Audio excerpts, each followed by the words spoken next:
হ্যাঁ আমি ঢাকা গুলিস্তান।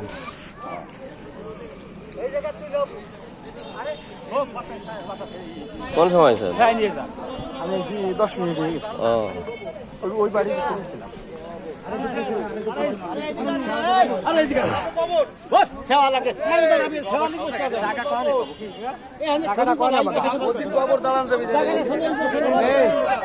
এই খড়িপালা এই জায়গাটা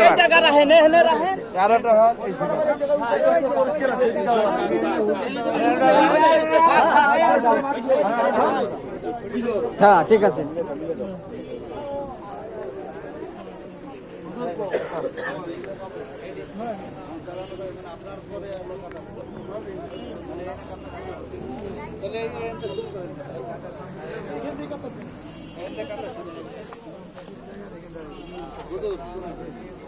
মানে বলি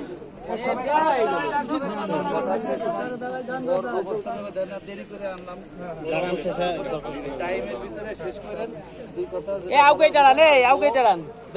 কথা কবে ভাই ব্যাপারে এই সুযোগ এই সাইডটা একটু আগে দাঁড়াইতে হবে।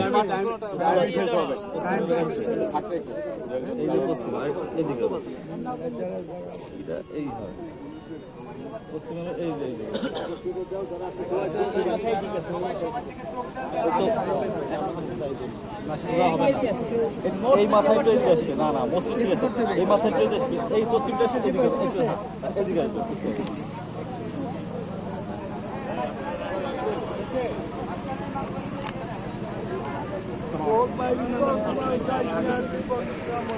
আপনারা মাঝখানের একটা আউগে দাঁড়ান, ওই যে এই পেশেরটা, এই যে এই পেশেরটা একটা আউগে দাঁড়ান। কথা শুরু করতে পারে।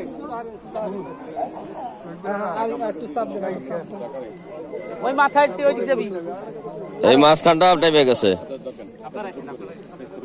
আসসালামু আলাইকুম ওয়া রাহমাতুল্লাহি ওয়া বারাকাতুহু। আলহামদুলিল্লাহি ওয়া কাফা ওয়া সালামুন আলা ইবাদিহিল্লাযীনা ইসতাফা, আম্মা বা'দু। ফাকাদ ক্বালা আল্লাহু তাআলা ফী কালামিল মাজিদ ওয়াল ফুরকানিল হামিদ। আউযু বিল্লাহি মিনাশ শাইতানির রাজীম। বিসমিল্লাহির রহমানির রহিম। ওয়া লা ইউআখিরুল্লাহু নাফসান ইযা জাআ আজালুহা।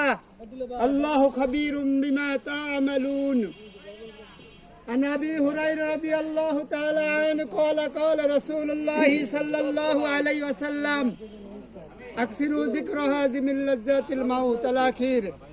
সম্মানিত উপস্থিতি, সেই মহান সত্তার দরবারে আমরা সবাই শুকর আদায় করব এই জন্য যে রব্বুল ইজ্জত আল জালাল, যার হাতের মুঠোর মধ্যে মানব কুলের সব কিছু নিহিত। সুবহানাল্লাহ সুবহানাল্লাহ। আল্লাহ দরবারে শুকর আদায় করব এই জন্য যে আল্লাহ রব্বুল ইজ্জত আল জালাল আমাকে আপনাকে আল্লাহর এক বান্দার জানাজার নামাজ ফরজে কিফায়া শরীক হওয়ার মতো তৌফিক এনায়েত করেছেন। আমরা সবাই খুশি মনে বলি আলহামদুলিল্লাহ। আলহামদুলিল্লাহ। সম্মানিত উপস্থিতি, আপনাদের সামনে আমি পবিত্র কোরআনুল কারীমের 28 নম্বর পারা থেকে সূরা মুনাফিকুনের সর্বশেষ আয়াত তেলাওয়াত করেছি। এই আয়াতের মধ্যে আল্লাহ রাব্বুল ইজ্জত আল জালাল বলেছেন, ওয়ালা ইউআখিরুল্লাহু নাফসান ইযা জাআ আজালুহা আল্লাহু খাবীরুম বিমা তা'মালুন। তরজমা হচ্ছে আল্লাহ তাআলা বলেন যে আমি প্রত্যেকটা মানুষকে নির্ধারিত সময় সূচি দিয়ে দুনিয়াতে পাঠাই। যখন তার সময় সূচি শেষ হয়ে যাবে, আমি আল্লাহ রাব্বুল ইজ্জত আল জালাল একটা সুতা ছাতা একটা বাহানা দিয়ে তাকে নিয়ে আসবো। অর্থক তরজমা এইটুক। যদি আমরা এটা বুঝি তাহলে আমাদের জন্য ভালো। এই বাংলা তরজমা এইটুক। এখন এই যে আল্লাহর যে বান্দা চলে গেছে, বয়স কত, এর চেয়ে বড় বড় লোকজন আছে না, কথার কথা বোঝানোর জন্য এই যে ভাই আছে যারা যারা আছে, অথচ ছোট চলে গেছে, বিকজ তার হায়াত শেষ, সে চলে যাবে। এই ক্যান্সার বলি আর হার্ট স্ট্রোক বলি আর আমাশা বলি আর ডায়রিয়া বলি আর কলেরা বলি ইত্যাদি ইত্যাদি, ছোট বড় কোনো সিরিয়াল নাই যাওয়ার সময়। যখন সময় শেষ হয়ে যাবে, আসপারার কার কথা? আল্লাহ। ইউআখিরুল্লাহু নাফসান ইযা জাআ আজালুহা, নির্ধারিত সময় যখন আমার আপনার শেষ হয়ে যাবে, তখন আমি আপনি এমনি চলে যাব। তো ওই যাওয়ার আগে, এই খাটে শোয়ার আগে আমার আপনার কিছু করণীয় আছে, আছে না? আপনারা এভরিবডি সবাই জানেন উপস্থিত যে কুল্লু নাফসিন যায়কাতুল মাউত, সবার মরা লাগবে নাকি? কার আয়াত, কার কথা? আল্লাহর কথা। তো মরা যদি লাগে, তো মরার আগে মরা সাবানা গোছান লাগে না? কথা বলেন, গোছান লাগে না? লাগে। আর মরা সাবানা হয়েছে 1 নম্বরে, সংক্ষেপে বলবো, ভাই বেরাদার আছে কথা বলবে, 5 ওয়াক্ত নামাজ।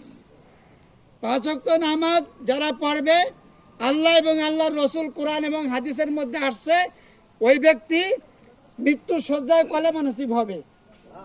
আর মৃত্যু সজ্জায় যার কলেমা নসিব হবে, তার কবরে, হাসরে, মিজানে, ফলসিরাতে সব জায়গায় হিসাব সহজ হয়ে যাবে। সুবহানাল্লাহ। হ্যাঁ, তাই আমি মাঝে মাঝে, আমাকে অনেকেই চিনেন, মাঝে মাঝে বিভিন্ন জায়গায় জানা যায় বলে থাকি, হাফেজ, মাওলানা, মুফতি, বক্তা হওয়ার দরকার নাই।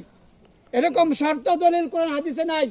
কোরআন হাদিসে এটা আছে, আল্লাহ তাআলা বলেন, আল্লাহ রসুল বলেন, যে ব্যক্তি, যে মুসলমান বান্দা জামাতের সাথে 5 ওয়াক্ত নামাজ পড়বে, তার মরার সময় কলেমা নসিব হবে। সুবহানাল্লাহ। এই দলিল নাই যে মাওলানা মুফতির কলেমা নসিব, এই দলিল নাই। তা আমি আর একটা হাদিস আপনাদের সামনে পড়ছি। আল্লাহ রসুল বলছেন যে, যে ব্যক্তি সকাল সন্ধ্যা 2 বেলা অন্তত 20 বার করে মৃত্যুর কথা স্মরণ করবে, আল্লাহ তাআলা ওই ব্যক্তিকে শহীদ মৃত্যু দিয়ে দেবে।